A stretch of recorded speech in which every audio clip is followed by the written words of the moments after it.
Hello friends, welcome back to management mantra by doctor Barkha Gupta. कैसे हैं आप सब? होप कि आप लोगों की तैयारी बहुत अच्छी चल रही हो। तो चलिए शुरू करते हैं हमारा आज का सेशन। जैसा आप जानते हैं पेपर 1 के हम मॉक टेस्ट यहाँ पर कर रहे हैं, तो आज उसी सीरीज का एक और पार्ट लेकर आए हैं, दैट इज मॉक टेस्ट 6। तो चलिए स्टार्ट करते हैं आज के क्वेश्चन राइट। तो क्वेश्चन नंबर 1 आपके सामने मौजूद है। The variable which impact the relationship between the independent variable and the dependent variable is known as. वह चर जो एक स्वतंत्र चर है और एक आश्रित चर के बीच संबंध को प्रभावित करता है, वह क्या कहलाता है? Antecedent variable, president variable, predictive variable and control variable. Rule आपको फिर बता दिया जाए। तो जो बच्चे क्लास अटेंड कर रहे हैं, सबसे पहले अपनी अटेंडेंस लगा देंगे लाइक बटन पर क्लिक करके, और फिर उसके बाद में आप वीडियो को पॉज करके पहले क्वेश्चन पढ़ेंगे, उसका आंसर खुद करेंगे, उसके बाद फिर आप आंसर की स्लाइड पर जाएंगे। ठीक है, तो चलिए आगे बढ़ते हैं। The right answer is D. इसका सही आंसर है D, it's the control variable. ठीक है, the variables which impact the relationship between the independent variable and the dependent variable, जो इम्पैक्ट डाल सकता है वो कौन सा होता है? Control variable. इसलिए इसको क्या है, कंट्रोल करने की कोशिश की जाती है जिससे कि इसका प्रभाव जो है वो डिपेंडेंट वेरिएबल पर ना पड़े, लेकिन तब भी ना चाहते हुए भी इसका इम्पैक्ट जो है वो देखने को मिल जाता है। जैसे फॉर एग्जांपल के लिए मैं आप लोगों को बताऊं कि अगर हम प्लांट की ग्रोथ देखना चाह रहे हैं, तो हम सनलाइट के बेस पर देखना चाह रहे हैं, बट इसका जो मिट्टी में जो फर्टिलाइजर्स होते हैं या जो वाटर हम डालते हैं, इसका भी इम्पैक्ट कहीं ना कहीं प्लांट की ग्रोथ पर देखने को मिलेगा। ठीक है, तो they are the control variables जिसका इम्पैक्ट जो है वो शो होता है। Next question, question number 2। और रिसर्च पेपर, रिसर्च पेपर क्या है? रिसर्च पेपर क्या है? It is a completion of information on a topic. किसी विषय पर जानकारी का संकलन है। Contain the original research as a deemed by the author. लेखक द्वारा समझाया गया मूल शोध शामिल है। Contain the peer reviewed original research और evaluations of research conducted by the other. इसमें पीर रिव्यू किए गए मूल शोध या दूसरों द्वारा किए गए शोध का मूल्यांकन शामिल होता है। या can be published in more than one journal, एक से अधिक पत्रिकाओं में प्रकाशित किया जा सकता है। तो एक रिसर्च पेपर क्या है उसके बारे में आपको बताना है। तो राइट आंसर इज सी। ये क्या होता है? ये एक ऐसा पेपर होता है जिसमें कंटेंट होता है पीर रिव्यूड, जो कि ओरिजिनल रिसर्च का होता है, और इवेल्युएशन होता है रिसर्च जो कि दूसरों के द्वारा की गई है उनका। ठीक है, चलिए नेक्स्ट क्वेश्चन, क्वेश्चन नंबर 3।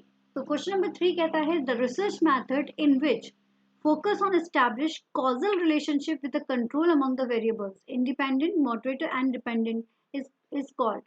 अब यहाँ पर आपको वो रिसर्च मेथड बतानी है, वह शोध पद्धति बतानी है जिसमें स्वतंत्र चर, मॉडरेट और आश्रित के बीच में नियंत्रण के साथ आकस्मिक संबंध स्थापित करने पर ध्यान को केंद्रित किया जाता है। अब यहाँ पर ये अगर देखा जाए तो एक कीवर्ड आप लोगों के लिए यहाँ पर मौजूद है, इसके आधार पर आप बता सकते हो कि ये रिसर्च कौन सी होगी।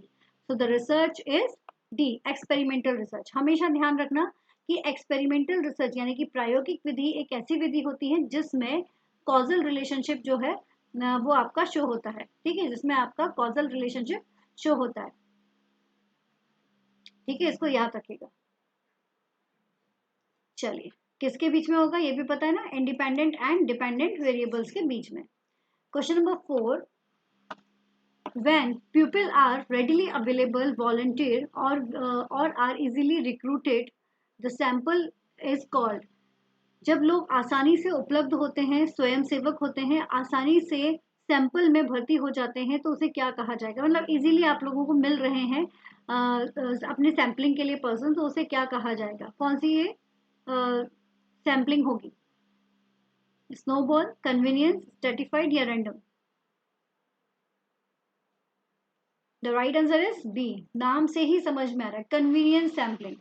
कन्वीनियंस सैम्पलिंग किस में आएगा? प्रोबेबिलिटी और नॉन प्रोबेबिलिटी, तो it's comes under the non probability. ठीक है, अब आप लोगों को ना नाम जरूर याद रखना, जैसे कि random sampling, stratified sampling, cluster sampling और आपका मल्टी लेवल सैम्पलिंग, है ना। ये सारी की सारी जो सैम्पलिंग होती है प्रोबेबिलिटी, नॉन प्रोबेबिलिटी में कन्वीनियंस सैम्पलिंग हो गया आपका, क्वार्टर सैम्पलिंग हो गई, पर्पसिव सैम्पलिंग हो गई, they all comes under the non probability sampling. तो सैम्पलिंग्स के नाम याद रखना बहुत जरूरी है, इनको ध्यान रखिएगा। Next question number 5। The key defining characteristics of experimental research is that. आपको बस इतना बताना है कि जो प्रयोगात्मक अनुसंधान है उसका प्रमुख परिभाषित विशेषता क्या है, मतलब क्या है उसकी विशेषता। इंडिपेंडेंट वेरिएबल इज मैनिपुलेटेड, स्वतंत्र चर में हेरफेर किया जा सकता है. Hypothesis are proved, hypothesis proved होती है. अ पॉजिटिव कोरिलेशन एग्जिस्ट, सकारात्मक सहसंबंध यहाँ पर मौजूद होता है. या सैंपल्स आर लार्ज, बड़े नमूने जो है वो लिए जाते हैं. What are the basic characteristics of experimental research? So the answer is A guys, हमेशा ध्यान रखना, independent variables is manipulated. Experimental research ही एक ऐसी रिसर्च होती है जिसमें इंडिपेंडेंट और डिपेंडेंट वेरिएबल्स होते हैं और जिसमें इंडिपेंडेंट वेरिएबल को मैनिपुलेट किया जा सकता है और किसी वेरिएबल को नहीं किया जा सकता. इसमें जो मैनिपुलेशन होगा इसका इम्पैक्ट जो है वो डिपेंडेंट वेरिएबल में देखने को मिलता है. ठीक है, तो manipulation always done in the independent variable, और किसी वेरिएबल में मैनिपुलेशन होता ही नहीं है. Question number 6. In an experiment, the group that does not receive the intervention is called. एक प्रयोग में जिस समूह को हस्तक्षेप नहीं मिलता है उसे क्या कहा जाता है? प्रयोग में हमेशा जैसे मान लीजिए दो ग्रुप बने हुए हैं. एक तो हो गया ट्रीटमेंट ग्रुप जिसमें हम अपना एक्सपेरिमेंट कर रहे हैं, तो दूसरा ग्रुप कौन सा है ये आपसे पूछा जा रहा है. That does not receive the intervention is called experimental group, participant group, control group या ट्रीटमेंट ग्रुप. क्या कहा जाएगा? The answer is C, control group. क्या है? Control group. हमेशा ध्यान रखिए दो तरह के ग्रुप्स होते हैं जब आप एक्सपेरिमेंट करते हैं. एक होता है कंट्रोल ग्रुप जिसमें सारे के सारे एलिमेंट्स को कंट्रोल किया जा रहा है जिसपे एक्सपेरिमेंट नहीं किया. लाइक एक प्लांट हमने लिया जिसपे हम कोई भी जो हम वेरिएबल जिसका इम्पैक्ट देखना चाह रहे हैं ना वो हमने यहाँ पर नहीं रखा. और दूसरा जो है ट्रीटमेंट ग्रुप जिसमें हम उस वेरिएबल को रखे हुए हैं, मतलब इसमें सारी चीज़ों को हमने कंट्रोल किया है और इसमें हमने सिर्फ उसी को ही फोकस कराया है. ठीक है, तो इसी में प्लांट में हमने सन ग्रोथ को लिया है, इसमें नहीं दिया है. तो ये वाला जो ग्रुप जिसमें सारी चीज़ों को हमने क्या किया है, कंट्रोल कराया है, ये बोला जाता है. मतलब स्टार्टिंग का दो प्लांट्स हम ले रहे हैं, एक पर हम एक्सपेरिमेंट कर रहे हैं, दूसरे पर कोई एक्सपेरिमेंट नहीं कर रहे हैं. तो जिस पर एक्सपेरिमेंट नहीं करते हैं वो आपका कंट्रोल ग्रुप कहलाएगा. Now 7. Cache memory is faster than the random memory. पहला का कह रहा है कि कैच मेमोरी रैंडम मेमोरी से तेज होती है. दूसरा स्टेटमेंट कहता है random access memory closer to the processor that cache memory. Memory को कैश करने वाले प्रोसेसर के करीब रैंडम एक्सेस मेमोरी. ये हिंदी में कुछ और ही कर दिया है.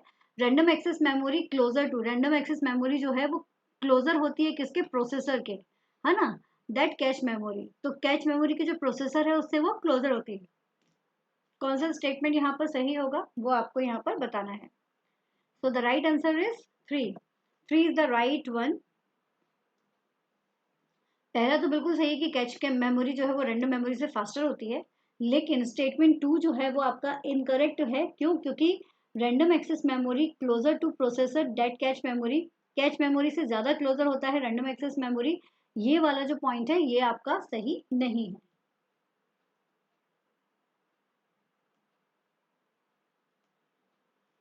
Yes, next question number 8. तो क्वेश्चन नंबर 8 आपके सामने है. A confidential file need to be deleted from a work station, which is the most effective way to ensure this. आपको एक कॉन्फिडेंशियल फाइल को वर्क स्टेशन से डिलीट करना है, तो कौन सा आप इफेक्टिव वे यूज करेंगे? रीनेम द फाइल, फाइल को रीनेम कर देंगे. Compress the file and backup the tape, file को संपीड़ित करें और टेप करने के लिए बैकअप ले लेंगे.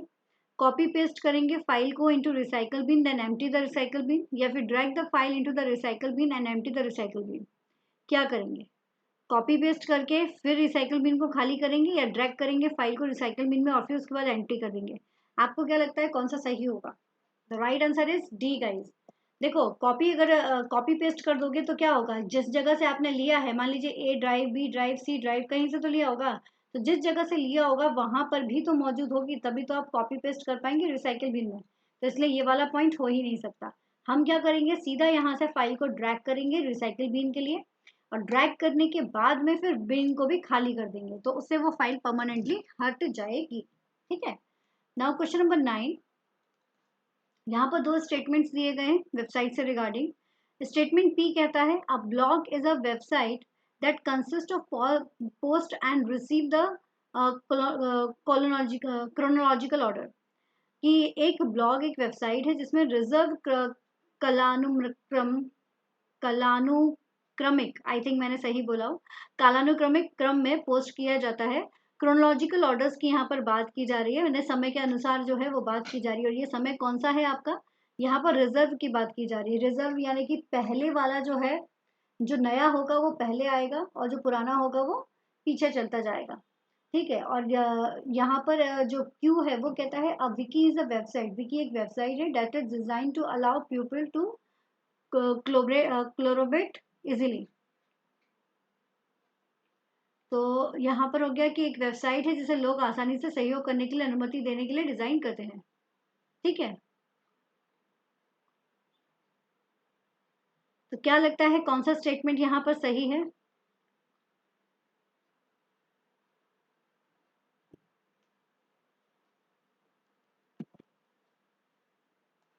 The right answer is C, P and Q both are the right one. क्योंकि जो हमारा क्रोनोलॉजिकल ऑर्डर है, रिजर्व क्रोनोलॉजिकल ऑर्डर्स में ही ये आपके मौजूद होते हैं। सबसे पहले आपका नया आएगा पोस्ट, उसके बाद फिर आपके नीचे पुराने पोस्ट आते चले जाएंगे। तो ये हो गया आपका रिजर्व, रिवर्स क्रोनोलॉजिकल।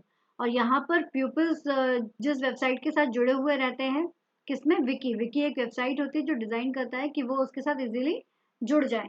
तो बोथ स्टेटमेंट्स आर सही।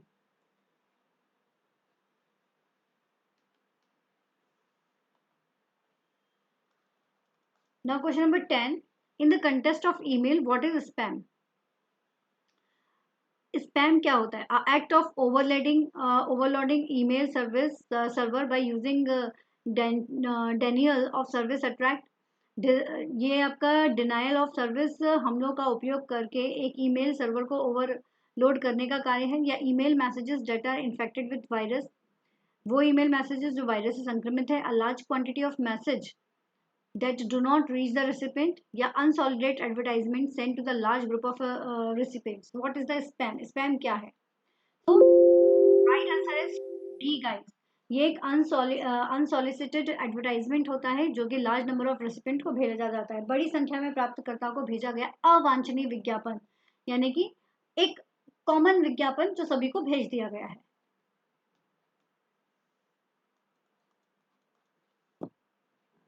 Now question number 11. A virus type that capable of shifting from one computer to another without uses the interaction is known as. एक वायरस प्रकार जो उपयोगकर्ता के संपर्क के बिना ही एक कंप्यूटर से दूसरे कंप्यूटर में स्थानांतरित करने में सक्षम होता है, वो कौन सा है? मतलब वो without the use of interaction वो एक कंप्यूटर से दूसरी कंप्यूटर में पहुंच जा रहा है, वो कौन सा है? तो right answer is A, this is the worm, कृमि। ये एक ऐसा वायरस होता है जो उपयोगकर्ता के संपर्क के बिना ही एक से दूसरे कंप्यूटर में स्थानांतरित हो सकता है। Now question number 12. Which statement is true? Bluetooth is a wireless technology. आप सभी ब्लूटूथ के बारे में जानते हैं, हम लोग फाइल्स को ट्रांसफर करने के लिए भी इसका यूज करते हैं। तो bluetooth is a wireless technology which can be use to connect a headset to a mobile phone.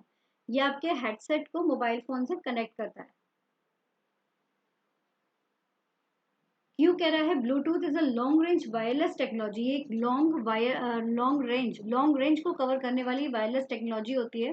And it low cost mean of data transfer, और डेटा ट्रांसफर करने में ये बहुत ही कम कॉस्ट लगाती है।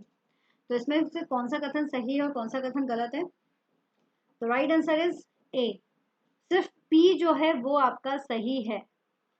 सिर्फ पी जो है वो आपका सही है। क्यों? क्योंकि ब्लूटूथ एक वायरलेस डिवाइस है, वायरलेस टेक्नोलॉजी है जो यूज की जाती है हेडसेट से माउस मोबाइल फोन को कनेक्ट करने के लिए। बट यहाँ पर ये जो लॉन्ग रेंज वाला यहाँ पर बोल दिया गया है ना, this is the long range नहीं होती। ब्लूटूथ एक ऐसी डिवाइस होती है जो शॉर्ट रेंज के लिए यूज की जाती है। आप अगर इसको लॉन्ग रेंज में कवर करना चाहते हैं तो वो कवर नहीं करेगा, आपका कनेक्शन कट जाएगा। तो इसलिए सिर्फ पी जो है वो आपका स्टेटमेंट सही है।